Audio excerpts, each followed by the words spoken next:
Buenas horas, alumnos y alumnas, y bienvenidas a este segundo vídeo en el que vamos a terminar con el contenido de los yesos. En el anterior vídeo conociste su etapa de fabricación y en este vídeo nos vamos a centrar en la etapa de construcción, la etapa de uso en servicio y la etapa de fin de vida. Empezamos. En la etapa de construcción del yeso vamos a analizar sus propiedades, ensayos, tipos y productos. En cuanto a las propiedades del yeso, podemos ver que tiene un comportamiento mecánico bastante bajo, un coeficiente de absorción muy alto y es incombustible, además de presentar una rotura frágil y, por tanto, sin deformación plástica. Además, sus propiedades dependen del contenido de agua, porque como puedes ver en esta gráfica, cuanto mayor es la cantidad de agua y por lo tanto la relación agua de amasado-yeso, mayor es su densidad. En cuanto a la higroscopicidad, vamos a refrescar conceptos estudiados en propiedades hídricas para hablar de la resistividad al paso del vapor de agua, que era la resistencia del material a absorber o desprender vapor de agua en función de la humedad relativa del ambiente. En el caso del yeso, la resistividad al paso de vapor de agua es baja, por lo que es transpirable al vapor de agua. Si ahora refrescamos conceptos de propiedades térmicas, podemos decir que el yeso tiene un bajo coeficiente de conductividad térmica, por lo que evita la propagación del calor, es decir, funciona como aislante térmico. Si lo comparamos con otros materiales, vemos, por ejemplo, que el hormigón tiene un coeficiente de conductividad térmica mucho mayor. Vamos a continuar con los ensayos. Para determinar la dosificación del yeso, que es la cantidad de agua y yeso que necesitamos para crear nuestra pasta o mortero, realizaremos el ensayo específico en la siguiente norma UNE, que nos permite determinar la relación entre el agua y el yeso. Otro aspecto relevante del yeso que podemos estudiar a través de un ensayo es el tiempo de fraguado. El tiempo de fraguado es el tiempo en el que la pasta o mortero mantiene su consistencia plástica, por lo que es trabajable. Por lo general, el principio de fraguado del yeso se produce a los 5 minutos y el final después de unos 20 minutos. A mayor tiempo de fraguado, mayor tiempo de trabajabilidad. Para determinar el tiempo de fraguado se pueden usar dos métodos. El primero es el método del cuchillo, que consiste en cortar la pasta con un cuchillo. Cuando los bordes de la hendidura han dejado de acercarse, se ha producido el inicio de fraguado. Y cuando al aplicar una fuerza determinada no se deja huella en la pasta, se considera el fin de fraguado. El segundo es el método del cono de Vicat, que determina la profundidad de la penetración de una aguja dentro de una pasta de yeso a medida que progresa el fraguado.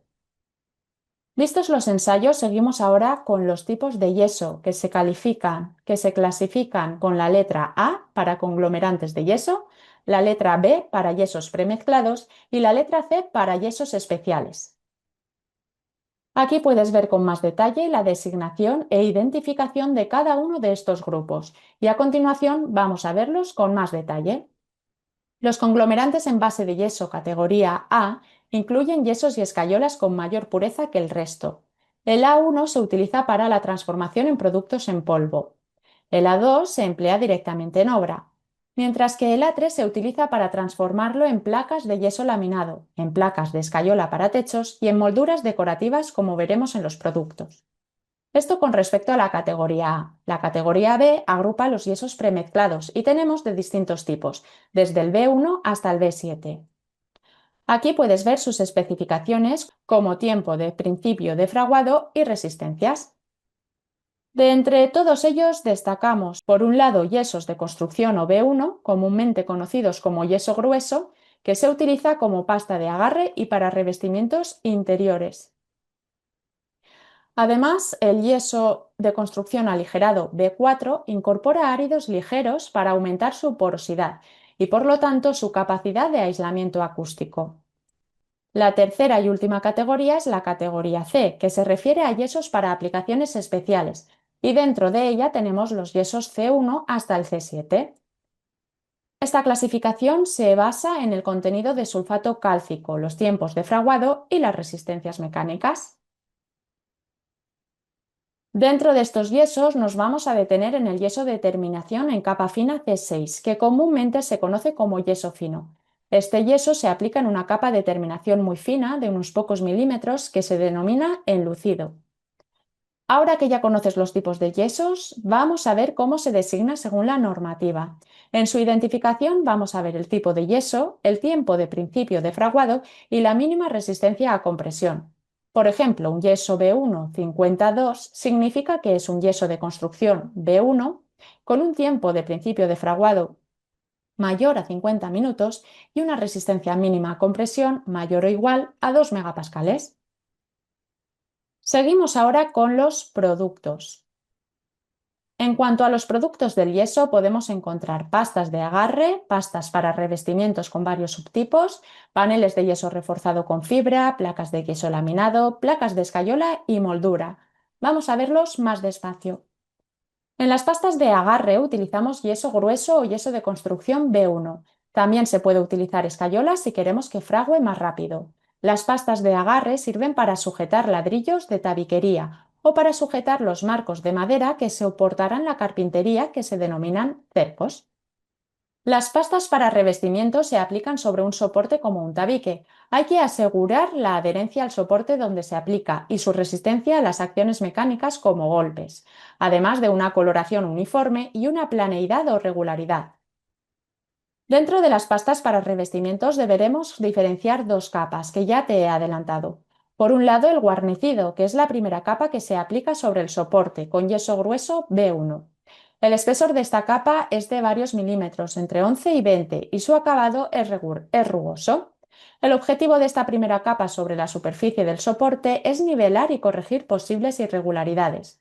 Por otro lado está el enlucido, que es la capa de revestimiento continuo de yeso fino o C6, que se aplica sobre el guarnecido. Su espesor es mucho menor y su acabado fino. La finalidad del enlucido es conseguir una superficie lisa y uniforme sobre la que se aplicará la pintura. Existen distintas maneras de aplicar el guarnecido: a buena vista, maestreado y proyectado. Otras variaciones de las pastas para revestimiento serían el tendido, que es cuando se aplica una sola capa, y el estuco, que es un acabado de yeso fino o escayola con pigmentos y aditivos para imitar al mármol, con acabados mate, brillante o jaspeado, es decir, con vetas o manchas de tonalidades diferentes. Además de las pastas, tenemos los paneles de yeso reforzado con fibra, que incorporan lana de roca como material aislante y se colocan en formatos de gran tamaño para construir tabiques.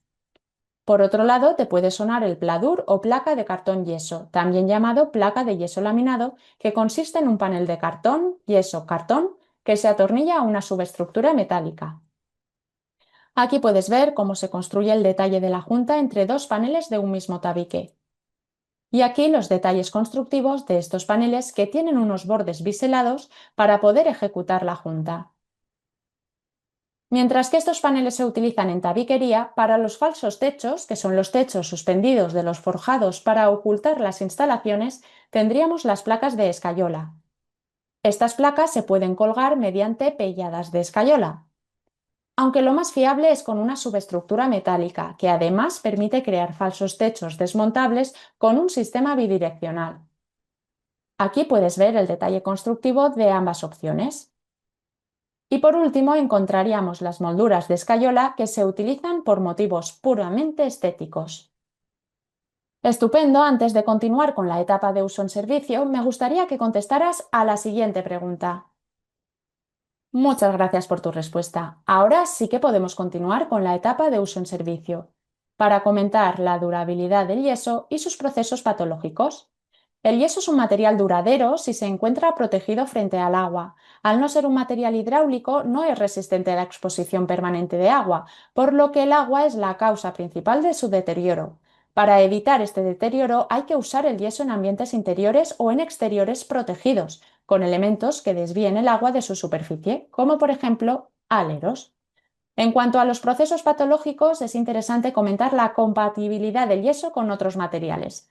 El yeso es compatible con la cal, pero incompatible con el cemento, porque al juntarse generan una reacción química que produce tringita secundaria, pero lo estudiaremos mejor en cementos.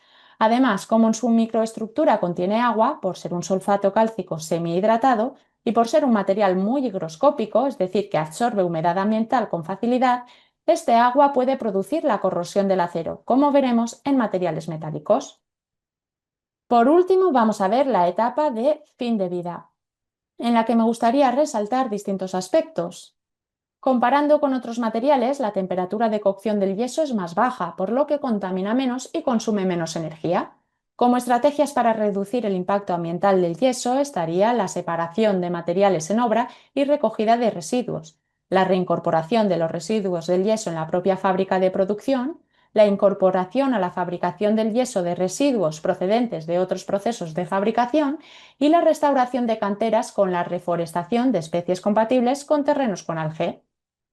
Estupendo, con la recuperación de las canteras hemos terminado con todo el contenido del yeso, así que tan solo me falta regalarte este esquema de contenidos y el glosario para que sigas ampliando tu vocabulario. Muchísimas gracias por tu atención y hasta pronto.